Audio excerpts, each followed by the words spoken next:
Picture it, Moscow in the 1930s. One afternoon, the devil himself lands in the Russian capital in the guise of a foreign artist who specializes in black magic. But the devil is not alone. He brings with him an entourage that includes, among others, a giant talking cat with a penchant for guns and who loves drinking vodka and playing chess. And then there is the writer known as the Master and his beloved Margarita.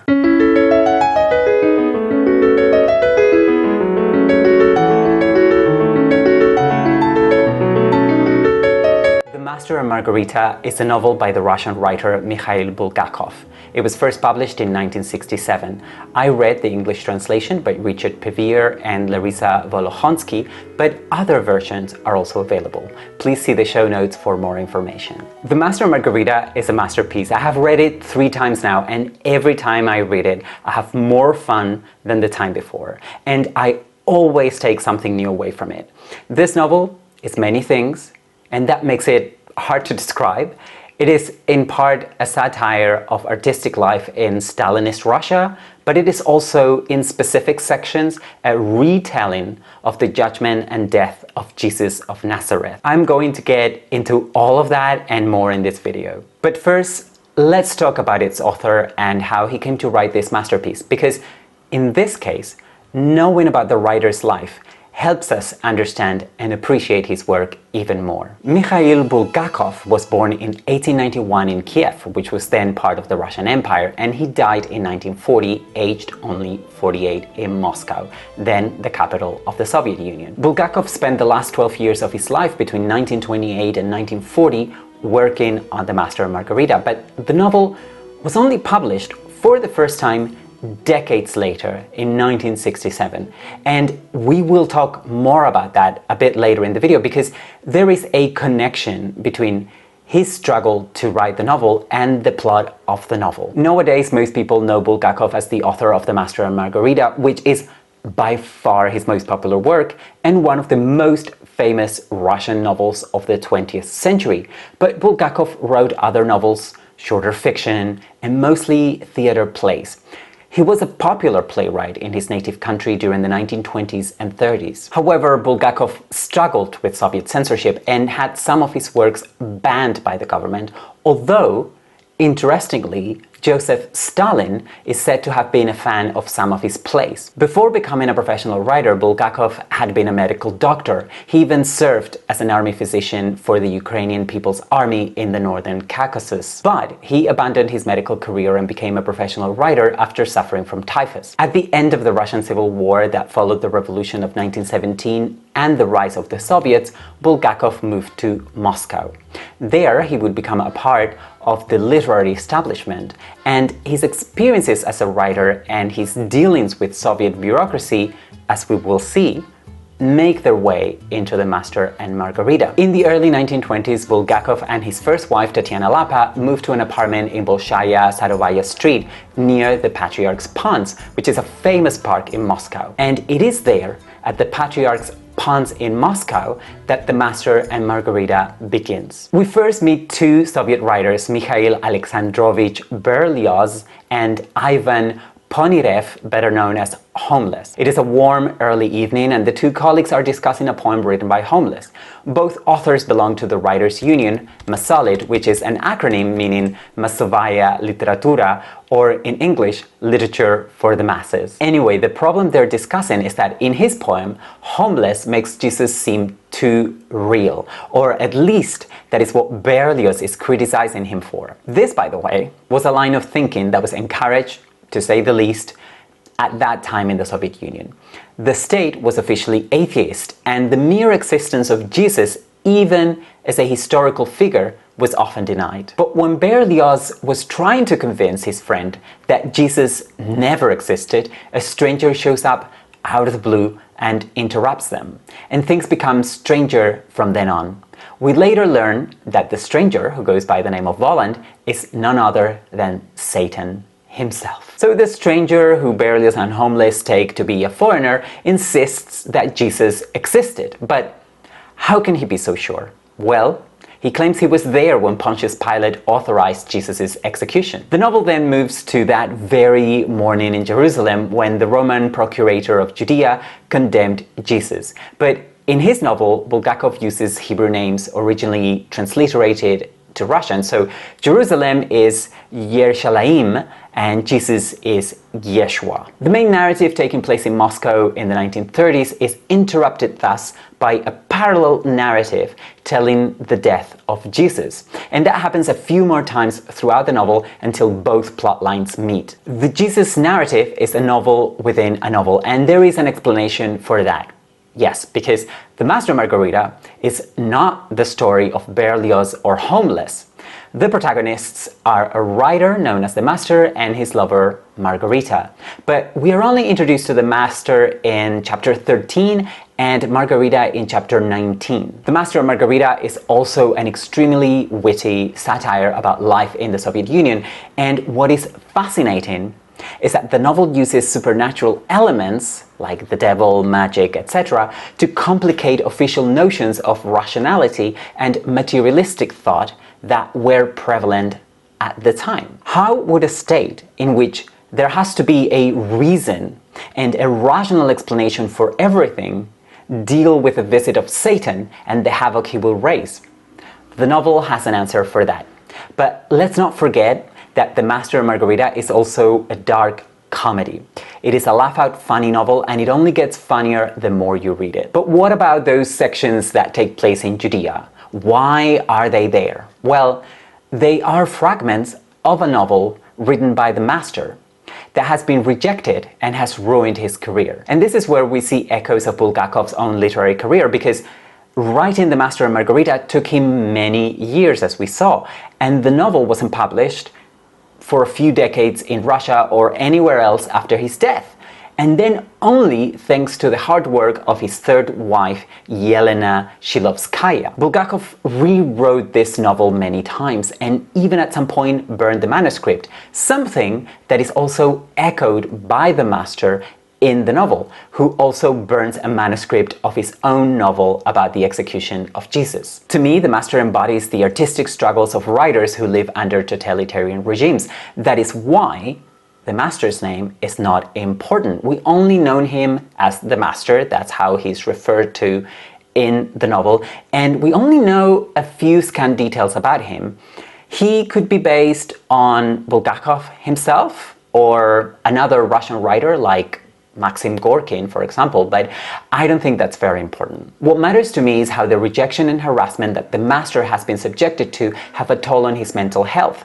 The Master has devoted his life to a novel about Pontius Pilate and Yeshua HaNatzri, which is how he refers to Jesus of Nazareth. And from the fragments we read in The Master and Margarita, it is a damn good novel that the Master has written, but because his novel is not in line with official Orthodox culture, it is rejected. Margarita Nikolaevna is the Master's lover. Margarita is trapped in a loveless and childless marriage until she meets and falls in love with the Master. When we meet her, however, she's distraught because the Master has disappeared and she doesn't know why or where to find him. But then Margarita is summoned by Voland for reasons I will not reveal to you, but perhaps he can help her find her beloved Master. The central element in the novel and what pulls all the other elements together is Voland's visit to Moscow. The inspiration behind Voland is clearly the demon Mephistopheles, which is part of the Faust legend in German folklore. Of course, the most famous version of Faust and the one that influenced Bulgakov is the one written by Goethe, published in two parts in 1808 and 1832 respectively. In The Master and Margarita, Voland is seen as a mysterious foreigner. His spoken Russian seems to be perfect, but his accent is sometimes foreign and sometimes native sounding. And in this world, he's a professor and performer of black magic. Many of the secondary characters in the novel are part of Voland's entourage. They are several demons, including the enormous cat Behemoth. Together, this demonic crew will turn Muscovite society upside down. The Master and Margarita is a brilliant and haunted book, from the first word to the last. Chapter 1. Never talk with strangers. At the hour of the hot spring sunset, two citizens appeared at the Patriarch's ponds. One of them, approximately 40 years old, dressed in a grey summer suit, was short, dark-haired, plump, bald, and carried his respectable fedora hat in his hand. His neatly shaven face was adorned with black horn-rimmed glasses of a supernatural size. The other, a broad-shouldered young man with tousled reddish hair, his checkered cap cocked back on his head, was wearing a cowboy shirt, wrinkled white trousers and black sneakers. The first was none other than Mikhail Alexandrovich Berlioz, editor of a fat literary journal and chairman of the board of one of the major Moscow literary associations called Masolit for short, and his young companion was the young poet Ivan Nikolaevich Ponirev, who wrote under the pseudonym of Homeless. Once in the shade of the barely greening lindens, the writers dashed first thing to a brightly painted stand with a sign, "Beer and soft drinks." And yes, note must be made of the first oddity of this dreadful May evening. There was not a single person to be seen, not only by the stand, but also along the whole walk parallel to Malaya Bronaya Street. At that hour, when it seemed no longer possible to breathe, when the sun, having scorched Moscow, was collapsing in a dry haze somewhere beyond Sadovaya Ring, no one came under the lindens, no one sat on a bench, the walk was empty. "Give us seltzer," Berlioz asked. "There is no seltzer," the woman in the stand said, and for some reason became offended. "Is there a beer?" Homeless inquired in a rasping voice. "Beer'll be delivered towards evening," the woman replied. "Then what is there?" asked Berlioz. "Apricot soda, only warm," said the woman. "Well, let's have it. Let's have it." The soda produced an abundance of yellow foam, and the air began to smell of a barber shop. Having finished drinking, the writers immediately started to hiccup, paid, and sat down on a bench face to the pond and back to Brunaya. Here the second oddity occurred, touching Berlioz alone. He suddenly stopped hiccuping, his heart gave a thump, and dropped away somewhere for an instant, then came back, but with a blunt needle lodged in it. Besides that, Berlioz was gripped by fear, groundless, yet so strong that he wanted to flee the ponds at once without looking back. Berlioz glanced around in anguish, not understanding what had frightened him. He paled, wiped his forehead with a handkerchief, thought, "What's the matter with me? This has never happened before. My heart's acting up. I'm overworked. Maybe it's time to send it all to the devil and go to Kislovosk." And here the sweltering air thickened before him, and a transparent citizen of the strangest appearance wove himself out of it. A pig jockey's cap on his little head, a short checkered jacket also made of air, a citizen 7 feet tall, but narrow in the shoulders, unbelievably thin, and kindly note, with a jeering physiognomy. And things are only going to get a lot more outlandish after that, but if those first paragraphs are not enough to hook you in, then you might not enjoy the rest of this novel. But for me, this remains one of my favorite openings in all of literature, because I think all the ingredients that make up the novel are there. Who cares if the protagonists don't show up until several chapters later? Where is it written that you must introduce your main characters in chapter 1 anyway? The Master and Margarita manages to be fun and at the same time mysterious and difficult to understand or interpret. I have read it 3 times already, and I feel like I will read it more times in years to come, because every time I read it, I enjoy it more. But also every time I read it, I understand it a little bit less. Do I care? No, I don't, because I love reading it. It makes me laugh. It moves me. It makes me think, and what more can I ask for from a novel? And I love how mysterious, almost inscrutable The Master and Margarita is. It is not a simplistic good versus evil story. In fact, it's difficult to know what Bulgakov was trying to say about evil here, let alone the whole Christian element of the novel. What I think is that Bulgakov probably thought that this novel would never be published, and this must have given him the freedom to write what he wanted. So I see The Master and Margarita, above all, as an exercise in complete artistic freedom. Bulgakov rejects every dogma he possibly can, and I admire that profoundly. For example, he rejects the official atheism of Stalinist Russia, but he also rejects the religious Jesus from the Gospels. Now, if you read the Bible, the Gospels in themselves are incoherent and often contradictory, and we cannot use them as accurate historical records about the life of Jesus. So why not imagine the last days in the life of Jesus of Nazareth, just like the writers of the Gospels did? If they made it up, Why couldn't a Russian writer from the 20th century do his own version? Another stroke of genius is how Bulgakov also combines magic and realism way before there was Latin American magical realism, and his use of magic elements within a realistic frame is so funny that I will argue that it is one of the main reasons this novel continues to be so popular and gains new readers all the time. But The Master and Margarita is also rooted in real life. Writers, and in fact all kinds of people, disappeared in Stalinist Russia. So the episodes where Berlioz is being sent to a mental institution, or all the stuff about the master's disappearance, were inspired by political practices of those years in the Soviet Union. What is hell if not living under a totalitarian regime where there is only one official way of thinking about everything, and anybody who dares to think outside those strictures will be harassed, persecuted, like Bulgakov himself, made to disappear, or even, in the worst case, get killed. At this point, I would like to go back and look at Bulgakov's life a little bit more, because after the Russian Civil War, all his relatives emigrated abroad, but Bulgakov had to stay in the country. He then went to Moscow, as we saw, and became part of the Soviet literary scene, but soon enough, he became frustrated by the official censorship and even wrote a letter to Stalin asking him for permission to emigrate. This might sound strange or exaggerated to us, but citizens of the Soviet Union were not free to travel outside the USSR, let alone emigrate to Western countries or pretty much anywhere else. Bulgakov's request to leave the country was denied, and he spent the rest of his life in Russia, slowly dying inside, I imagine, because he wasn't allowed to write freely. For him, that was like being buried alive, and for me, that is heartbreaking. I haven't read anything else by Bulgakov. His other novels are not as well regarded as The Master and Margarita, and I don't know anything about his plays, sadly, but for me, The Master and Margarita is a masterpiece, so I don't feel like I need to read anything else by Bulgakov to know that this is one of the best novels ever written. Having said that, The Master and Margarita is not a novel I would recommend blankly to everyone. It is a difficult and at times confusing novel to read. And also, I have read somewhere that Bulgakov's humor is very Russian. I don't know about that. I am not the right person to know if that is the case or not. But I have to say that, to me, the comedy in The Master and Margarita is universal. At least it appealed to me.